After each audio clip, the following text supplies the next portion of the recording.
All right, welcome back to Pedal and Ash.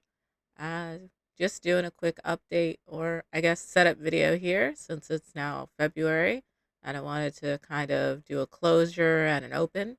So I think I did like my fails last time and I just wanted to kind of look here. So this is my goals for the general like time, right? Read some books, rowing, fasting, journaling, all nice things. Uh, then how I did my stuff and my reviews for like music and things. Um, I especially wanted to kind of highlight those things. But let's talk about, of course, the Japanese stuff. That's why we're here. So, as I mentioned in the fails video, I didn't quite achieve my goals. Um, I started off strong, but some stuff happened, particularly with my health and a few other things. And so, for this, right, you can see that like a lot of the time I was studying for only an hour instead of two. Um, and then you can see my kind of crazy goals of like doing too much. And a review has been placed. I'm not going to read it out, but basically it's about how I was a little too ambitious and what I want to go forward doing, like using quartet and things like that. Uh, then I wanted to show these two pages because they're basically blank. Um, oh, it's not going to stay open. Let me fix that with the pen. So I did do a lot of kanji and I did do quite a bit of immersion, so reading and watching videos, but I just never got around to writing down those things. So I didn't include these pages in my next layout. And so I wanted to show those kind of growing pains. So let's take a look at what we're here for,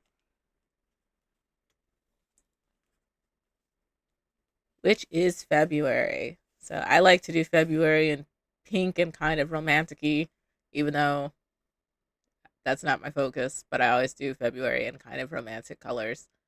And so here we have set up the goals similar to the last time. I'm gonna read, gonna row, gonna do fasting and journaling. Um, I put this as a little bit less because this month's gonna be very busy. And so that also reflects in kind of the most important page and the page we'll look at for the most part here, which is this one. And so as you can see, I had a little failure of layout and I put them on different pages this time. But first off is, oh, let me fix this.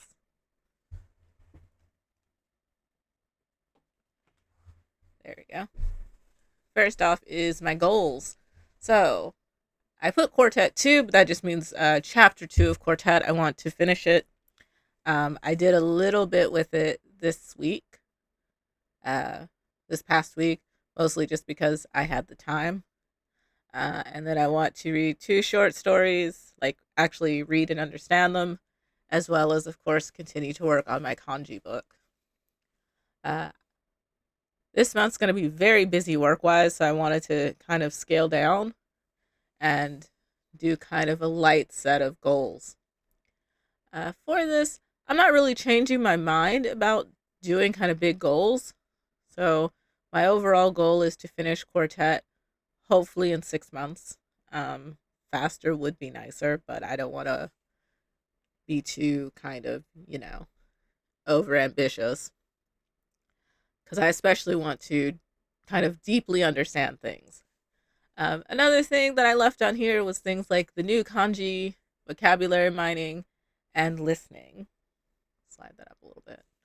Those are still very strongly things that I want to focus on, as well as on the other page, there's grammar, doing Boon Pro, and of course Migaku. But those are my habits that I want to do every day, not necessarily like my study goals of knowing when I add new kanji or when I do like listening or something like that. So that's kind of why they're separate. Uh, and so that's kind of the main thing here in this video. The other thing I want to talk about in this video is kind of changing your goals.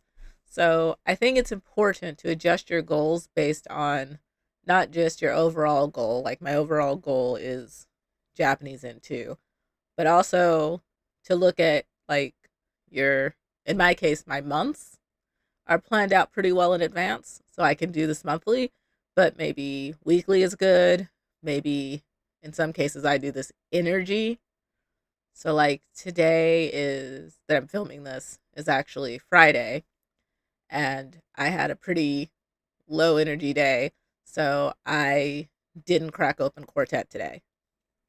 Uh, it was a goal, but my energy's super bad today, so I wanted to make sure I had enough energy to do the video, which might be kind of scanty on my priorities, but I do want to have this weekly videos to look back on when I'm finished. And so that's the thing to consider with your goals.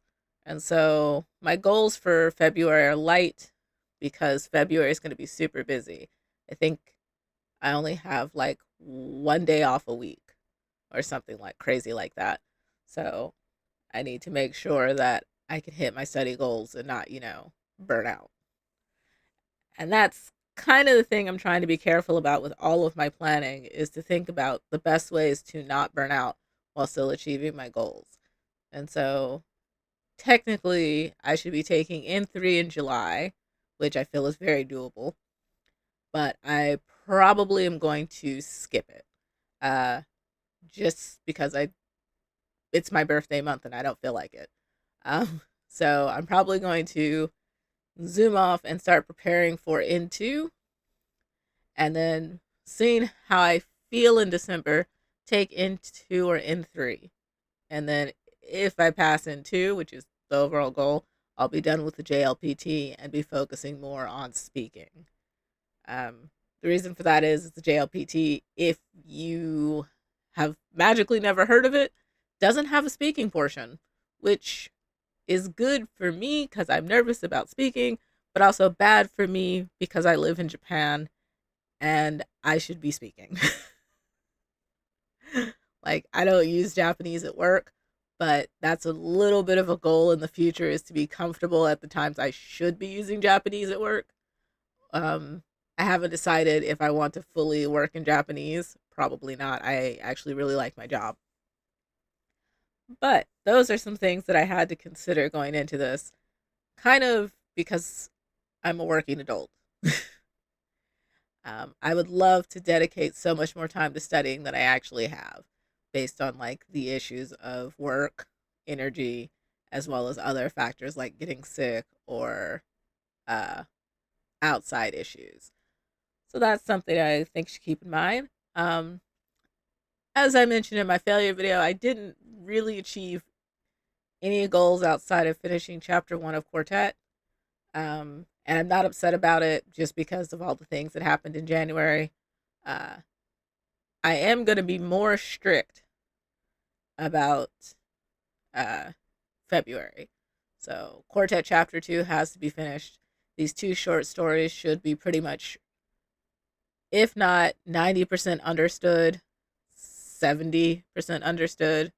I should have put more for the kanji book. It's once again just like one or two chapters. I'll probably put that back in later.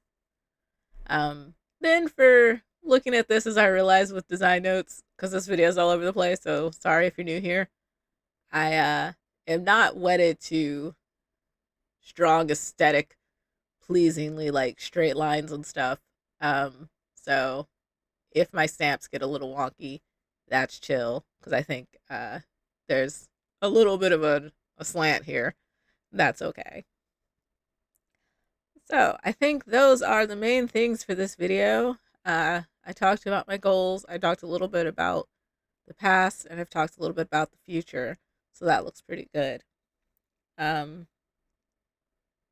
oh yeah, and I do want to mention that the tools that I'm using once again are costly.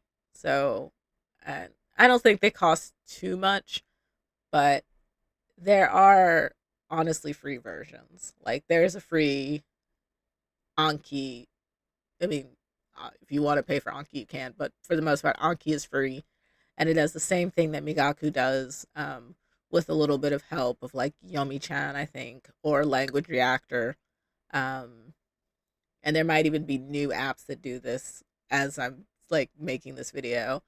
The other thing I use is Boon Pro, and I don't actually know of a free alternative of Boom Pro, but it's just grammar SRS, so you could probably just make your own on Anki and not be using two SRSs like I do. But I just decided to do it this way. Um, it's just a matter of convenience for me. So I think it's important to not spend too much time worrying about what is the best tool as opposed to using your tools. Um, I used to switch back and forth with tools and I've wasted a lot of money. And so it's kind of, I think, a good idea to really look at first Anki Yomi-chan. I don't know which one it's on right now, and Language Reactor, and decide if that's worth your time or if you want something that's already kind of done for you, which is what Migaku and Boom Pro does, is you just show up kind of, you don't do anything. But of course, because you just show up, you do have to pay some money. And I think over time, right, that for some people, the cost can be prohibitive. Uh, and then I think on a final note, is just to not be afraid to use textbooks. Like Genki is very good for what it is. Um, Quartet is very good for what it is. I think that I like using the textbooks and I'm going to continue to use them. Once I get done with the Quartet series, I'll probably switch over to uh, like JLPT prep books because I think once you hit N2, you don't really need textbooks anymore. You need just to be immersing yourself in doing Japanese and like maybe the textbooks that get you through the JLPT. But at all points, you should try living the language, and that is one of the things that I'm not doing as well as I wish I was. And so I think that is every major thing I wanted to cover in this video. Um, I really got to stop saying I'm very sorry. But I think that's all for me. So we'll go ahead and wrap this video up here. Feel free to like or leave a comment about what your goals are for next month. And also, for anyone that may or may not be watching, feel free to leave some comments about types of language learning videos you'd like to see. I'm still thinking about if just update videos and study with me's are enough, or if I should add something different. So, thanks for watching and see you in the next video.